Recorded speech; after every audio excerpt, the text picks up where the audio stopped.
ನಾನು ಅದಕ್ಕೆ ಇವತ್ತು ನಿಮ್ಮ ಟಿ ವಿಯವರು ಬಂದರು ಬೆಳಗ್ಗೆನೆ ಹುಡ್ದ ಹಬ್ಬದ ದಿವಸ ಯಾವುದೂ ಮಾತಾಡಲ್ಲ ಅಂತ ಹೇಳಿದೆ. ಅವರು ಒಂದು ಮಾತು ಹೇಳಿದ್ದಾರೆ, ರಾಷ್ಟ್ರೀಯ ಅಧ್ಯಕ್ಷರು ಎಚ್ ಡಿ ದೇವೇಗೌಡರು ಕರೆದಿದ್ದಾರೆ ಅಂತ.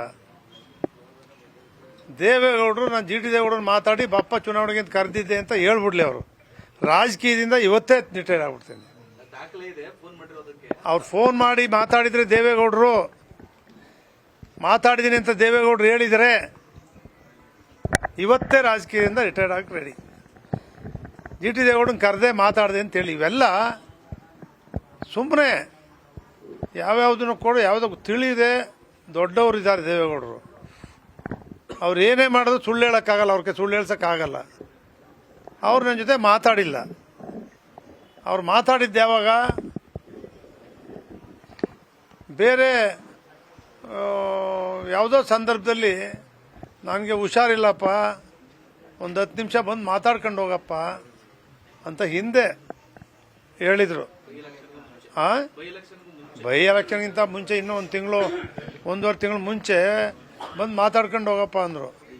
ಅದಕ್ಕೆ ಸರ್ ಅದೇನೋ ಟಿ ವಿಲಿ ನೋಡ್ತಾ ಇದ್ದೆ ಸರ್, ನೀವು ಶ್ರೀನಗರನೋ ಅಲ್ಲೆಲ್ಲೋ ಒಂದು ಬೆಟ್ಟನೇ ಎತ್ತಾ ಇದ್ರಲ್ಲ ಸರ್ ಲಿಂಗ ದರ್ಶನ ಮಾಡೋಕ್ಕೆ ಅಂತೇಳಿ ಅವ್ರು ಕೇಳಿದೆ. ಇಲ್ಲ ಕಣೋ, ನಾನು ಹೋಗಿದ್ದು ಬಂದ್ಬಿಟ್ಟೆ ಅಂತ ಹೇಳಿದ್ರು. ನಾವು ಅಷ್ಟೇ ಮಾತಾಡಿದ್ದೀವಿ, ಎರಡೇ ಮಾತು. ಹಂಗಂದೆ ಒಂದು 10 ನಿಮಿಷ ನನ್ನ ಜೊತೆ ಮಾತಾಡ್ಕೊಂಡು ಹೋಗಪ್ಪ ಅಂತ ಅವ್ರು ಹಿಂದೆ ಆವಾಗ ಹೇಳಿದ್ದು, ಬಂದು ಮಾತಾಡ್ಕೊಂಡು ಹೋಗಂತ. ಚುನಾವಣೆ ಸಂದರ್ಭದಲ್ಲಿ ದೇವೇಗೌಡರ ಜೊತೆ ಮಾತಾಡಿಲ್ಲ. ಸುಳ್ಳೆಲ್ಲ ಹೇಳ್ಬಾರ್ದು. ಸುಮ್ಮನೆ ಈಗ ಕರೆಯೋದು, ಚಾಮುಂಡಿ ಬೆಟ್ಟಕ್ಕೆ ಕರೆಯೋದು ಇದೆಲ್ಲ ಸರಿಯಾ? ಹಿಂದೆ ವಿಶ್ವನಾಥ್ ಅವರು ಇವರು ಹೋಗಿ ಚಾಮುಂಡಿ ಬೆಟ್ಟಕ್ಕೆ ಆಗಿಲ್ವಾ? ನನಗೂ ಆಗಬೇಕದು. ಇದೆಲ್ಲ ಮಾತಾಡೋದಲ್ಲ. ಚಾಮುಂಡಿ ಬೆಟ್ಟಕ್ಕೆ ಬೆಳಿಗ್ಗೆ ಹೋಗಿದ್ದೆ, ಪೂಜೆ ಮಾಡಿಸ್ಕೊಂಡ್ಬಂದೆ.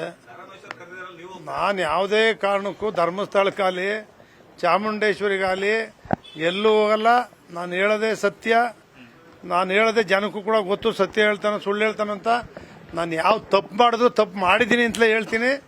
ನಾನು ನಮ್ಮ ತಾಯಿ ಜೊತೆ ಒಂದು ತಪ್ಪು ಮಾಡಿ ನಮ್ಮ ತಾಯಿಗೆ ಅವತ್ತೇ ಸಾಯಂಕಾಲ ಹೋಗಿ ಹೇಳ್ದೆ, ಹಿಂಗೆ ತಪ್ಪು ಮಾಡ್ಬಿಟ್ಟೆ ಕಣವ ಅಂತ ಗುಣ ನಂದು.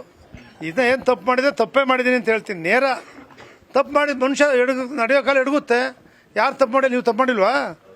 ಎಲ್ಲರೂ ಒಂದೊಂದು ತಪ್ಪು ಮಾಡೇ ಇರ್ತೀವಿ. ತಪ್ಪು ಮಾಡಿದೆ ತಪ್ಪು ಅಂತಲೇ ಹೇಳ್ತೀವಿ. ಅದರಲ್ಲಿ ಏನಿದೆ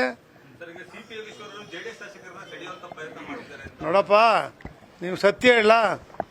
ಸಿ ಪಿ ಯೋಗೇಶ್ವರ್ ಗೆದ್ದ ಮೇಲೆ ಅವರಾಗಲಿ ನಾನಾಗಲಿ ನೀನು ಗೆದ್ದಿದ್ದೆ ಅಂತ ವಿಶ್ ಮಾಡಿಲ್ಲ, ನಾನು ಗೆದ್ದಿದ್ದೀನಿ ಅಂತ ಅವ್ರು ಮಾತಾಡಿಲ್ಲ.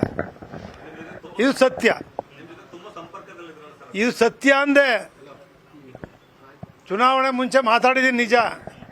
ಆದರೆ ಚುನಾವಣೆ ಮುಗಿದ ಮೇಲೆ ನಾನು ವಿಶ್ ಮಾಡಿಲ್ಲ, ಅವರು ಮಾತಾಡಿಲ್ಲ.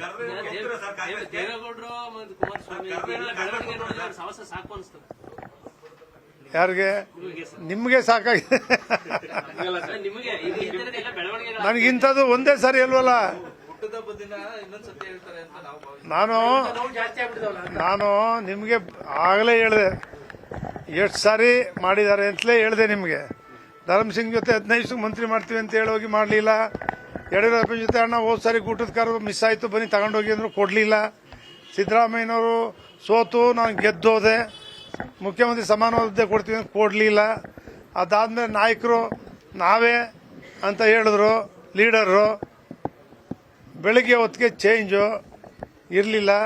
ಕೋರ್ ಕಮಿಟಿ ಅಧ್ಯಕ್ಷನ್ನೇ ಬಿಟ್ಟು ಸಭೆ ಕರೆದು ಅವರು ಕೋರ್ ಕಮಿಟಿ ಅಧ್ಯಕ್ಷನ, ನಾನು ಪಬ್ಲಿಕ್ ಅಕೌಂಟ್ಸ್ ಕಮಿಟಿ ಟೂರ್ ಹೋಗಿದ್ದೆ, ಅವತ್ತೇ ಅವ್ರು ಸಭೆ ಕರೆದ್ರು. ಮತ್ತೆ ಅವ್ರು ಹೇಳ್ತಾರೆ, ಅವರೇ ಕೆಲವರೆಲ್ಲ ಹೇಳ್ತಾರೆ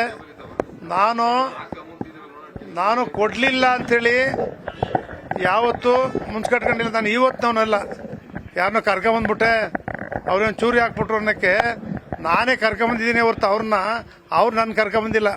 ನಾನು ಸಿದ್ದರಾಮಯ್ಯನವರು 83ರಿಂದ 78ರಲ್ಲಿ ಕೆಂಪೇಗೌಡರ ಜೊತೆ, ಕೆ ಪುಟ್ಟಸ್ವಾಮಿ ಅವ್ರ ಮಕ್ಕಳು ಇಲ್ಲೇ ಇದ್ದಾರೆ, ಪಿ ವಿಶ್ವನಾಥ್, ಡಾಕ್ಟರ್ ಚಂದ್ರಶೇಖರ್ ಇನ್ನೂ ಇದ್ದಾರೆ ಗಟ್ಟಿಯಾಗಿ. ಅವ್ರ ಜೊತೆ ಹೆಂಗಿದೆ ಅಂತ ಕೇಳಿ ನೋಡಿ. ಕೆ ಪುಟ್ಟಸ್ವಾಮಿ ಅವ್ರ ಜೊತೆ, ಎಲ್ ತಿಮ್ಮೇಗೌಡರ ಜೊತೆ ಹೆಂಗಿದೆ ಅಂತ ಅವ್ರ ಮಕ್ಕಳ ಜೊತೆ ಕೇಳಿ. ಕೆಂಪೇಗೌಡರ ಮಕ್ಕಳಿದ್ದಾರೆ, ಬದುಕಿದ್ದಾರೆ. ಕೆಂಗೇಗೌಡರು ಕಾಂಗ್ರೆಸ್ಸಲ್ಲಿದ್ದರು. ಇವರೆಲ್ಲರ ಜೊತೆ ಬೆಳೆದು ಬಂದು ಇವತ್ತು ನನ್ನ ಯಾರು ಕರ್ಕೊಂಬಂದಿಲ್ಲ. ಇವ್ರಿಗೆ ಒಂದು ಹೆಸರು ಬಿಟ್ರೆ ರಾಜಕಾರಣ ಮಾಡೋಕ್ಕಾಗಲ್ಲ. ನನಗೆ ಯಾರ ಹೆಸರು ಬೇಕಿಲ್ಲ, ರಾಜಕಾರಣ ಮಾಡ್ತೀನಿ ನಾನು ಬೇಕಾದ್ರೆ.